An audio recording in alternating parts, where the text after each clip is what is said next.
बात इस वक्त एक बड़ी अपडेट की कर लेंगे। रूस ने दावा यह किया है कि यूक्रेन ने क्राइमिया पुल को उड़ाने की कोशिश की है। यूक्रेन के क्राइमिया पुल को हमले का दावा किया गया है, लेकिन इस हमले में कोई भी नुकसान की खबर अब तक नहीं मिली है।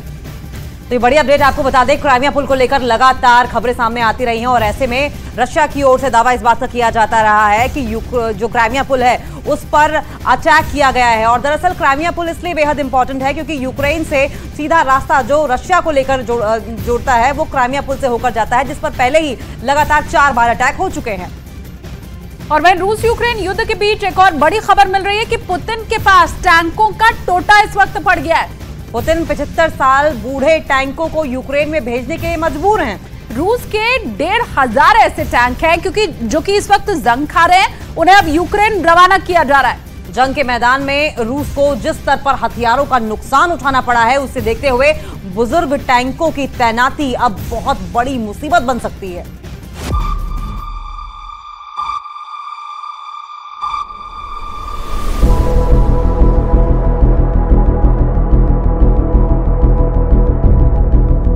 एक, 2, 3, 4, 5, 6 या 7 नहीं, पूरे 1500 टैंकों का टकसाल है।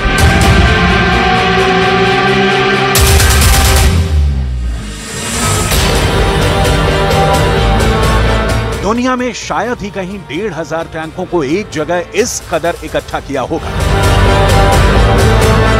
इन टैंकों की कहानी इतनी दिलचस्प है कि आप सुनेंगे तो दंग रह जाएंगे। लेकिन इसकी डिटेल आपको आगे बताएंगे। पहले एक एक कर वायरल हो रही इन तस्वीरों को देख लीजिए, क्योंकि इन तस्वीरों को देखने के बाद ज़ेलेंस्की बहुत खुश है। यूक्रेन की सेना ने रूस के इन टैंकों की तस्वीर सामने आने के बाद मूवमेंट तेज कर दी है।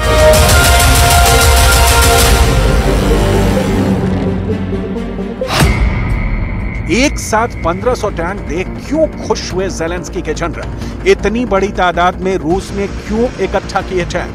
साइबेरिया में इन टैंकों को इकट्ठा करने के पीछे का मकसद क्या है?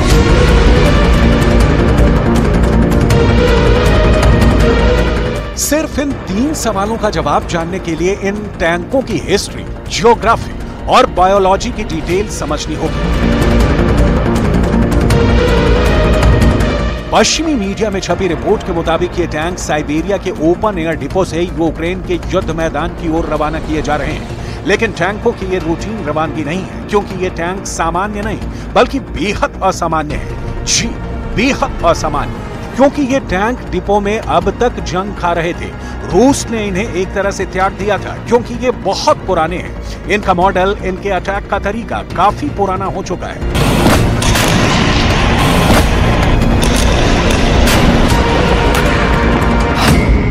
सवाल है, फिर 70 साल पुराने टैंक क्यों निकाल रहे हैं पुतिन? बुजुर्ग टैंक यूक्रेन के लेपर्ड और चैलेंजर टैंकों के सामने कैसे टिकेंगे? क्या पुतिन के पास अब टैंकों का टोटा पड़ता जा रहा है कि बूढ़े टैंकों की युद्ध में तैनाती के लिए पुतिन विवश है?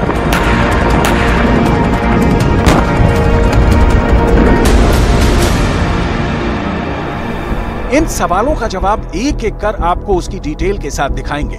शुरुआत इन टैंकों की ताकत और इनके इतिहास और वर्तमान से। 1570 टैंकों की जो तस्वीर आपकी स्क्रीन पर है, उन टैंकों में शामिल है T-62, T-55 और T-54 मॉडल। ये सारे टैंक दशकों पुराने हैं और अपनी आखिरी घड़ियां गिन रहे थे कि डिपो के जनरल को इन टैंकों को जवान बनाकर मैदान में पहुंचाने का हुक्म हुआ। और अब ये विश्राम मुद्रा में खड़े टैंक एक्शन में आने वाले हैं। सवाल है कि ये बूढ़े टैंक क्या कर पाएंगे जंग के मैदान में? डिटेल में समझते हैं। रूस का पहला T-62 टैंक साल 1961 में सेना में शामिल हुआ था। इस टैंक में छोटा मगर बेहद कारगर इंजन लगाया गया है, जो रूस को पहले भी कई फ्रंट पर जीत हासिल करवा चुका है। 1975 में इस टैंक का प्रोडक्शन बंद किया जा चुका है। तब तक कुल 22,000 टैंकों का उत्पादन किया गया था। माना जा रहा है कि अब भी रूसी सेनाओं के साथ लगभग 2000 T-62 टैंक काम कर रहे हैं। रूस की सेना पहले से ही इस टैंक का यूक्रेन में इस्तेमाल कर रही है। रूस ने इनमें से कई टैंकों को अपग्रेड करके साल 2017 और 2018 में सीरिया में भी भेजा था। यूक्रेन में भेजे गए इन टैंकों को अतिरिक्त आर्मर से लैस किया गया है ताकि यूक्रेनी मिसाइलों से निपटा जा सके।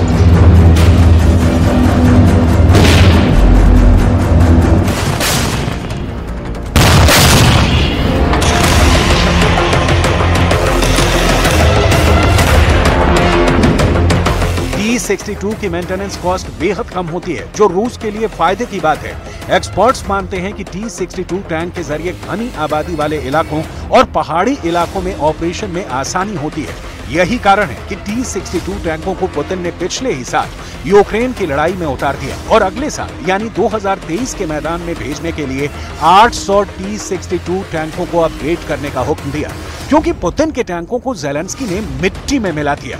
यहां तक कि रूस के कुछ टैंकों को उनसे छीन लिया और अब उनका इस्तेमाल रूस के खिलाफ कर रहा है।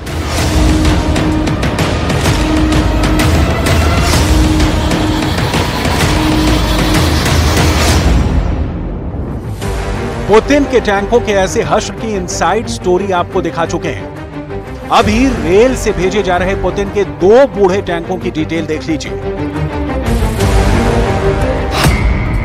T-55 टैंक, T-54 और T-55 टैंक द्वितीय विश्व युद्ध के बाद के वर्षों में पेश किए गए सोवियत मुख्य युद्ध टैंकों की एक श्रृंखला है। पहला T-54 प्रोटोटाइप 1945 के अंत तक निज़्नी टैगल में पूरा हो गया था। 1950 के दशक के अंत से T-54 अंततः सोवियत सेना की बख्तरबंद इकाइयों वार्सो संधि देशों की सेनाओं के लिए मुख्य टैंक बन गया। कई दूसरे 20वीं सदी के उत्तरार्ध में अपनी शुरुआत के बाद से T-54 और T-55 दुनिया के कई सशस्त्र संघर्षों में शामिल रहे हैं।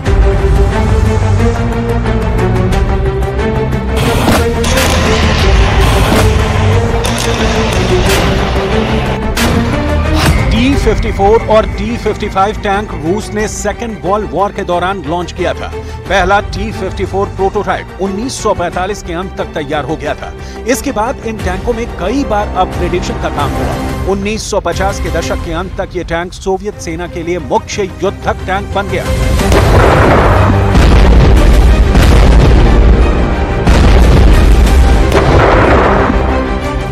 लेकिन समय की रफ्तार ने इन टैंकों से इनकी ताकत छीन ली और शीत युद्ध का भी अंत हो गया। लिहाजा इन भारी भरकम टैंकों का जमाना लग गया और इन्हें रूस ने इनके गंतव्य स्थल पहुंचा दिया, जिसे निकालना, चमकाना, नए हथियारों से लैस करना और मैदान में उतारना पुतिन की मजबूरी बन गई है। कहा जा रहा है कि रूस के पास T-62 टैंक हजारों की संख्या में मौजूद है। ये टैंक भले ही मैदान में लेपर्ड और चैलेंजर की तरह काम नहीं करें, लेकिन इनमें इतनी शक्ति तो है कि ये दुश्मन को धमका सके। लेकिन सवाल फिर वही, ऐसे बूढ़े टैंकों को मैदान में उतारने की पुतिन के पास मजबूरी ही क्यों? जिसके जवाब की डिटेल आपको यहाँ बहुत गौर से समझनी चाहिए, क्योंकि यूक्रेन अब तक ड्रोन और एंटी टैंक मिसाइलों के जरिए रूसी टैंक को बर्बाद करता रहा है। रूस परेशान है और उसके पास अपने बूढ़े टैंकों को उतारने के अलावा कोई दूसरा विकल्प नहीं है। इस मजबूरी को दिखाएं उसके पहले इस तस्वीर को बहुत गौर से देख लीजिए। ये रूस का वैगनोवो बेस है। यहाँ टैंकों को रखने की जगह को देखिए। सैटेलाइट तस्वीरें बता रही हैं कि ये करीब करीब खाली हो चुका है। ये वही टैंक हैं जो यूक्रेन गए और वहीं दफन हो गए। रूस के पास दुनिया में सबसे ज्यादा टैंकों की संख्या है, लेकिन जिस तरह से यूक्रेन के मैदान में इन टैंकों की तबाही की कहानी लिखी जा रही है, रूस के पास हजारों टैंक तो हैं, लेकिन अब तक ज़ेलेंस्की हजारों को तबाह भी कर चुके हैं। डिटेल देखिए।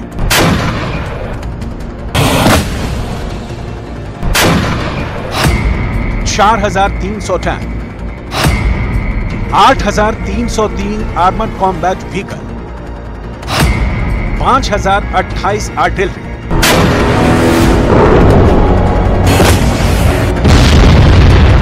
वैगनोव बेस के बारे में कहा जाता है कि रूस अब तक 60% टैंक यहां से यूक्रेन के लिए रवाना कर चुका है।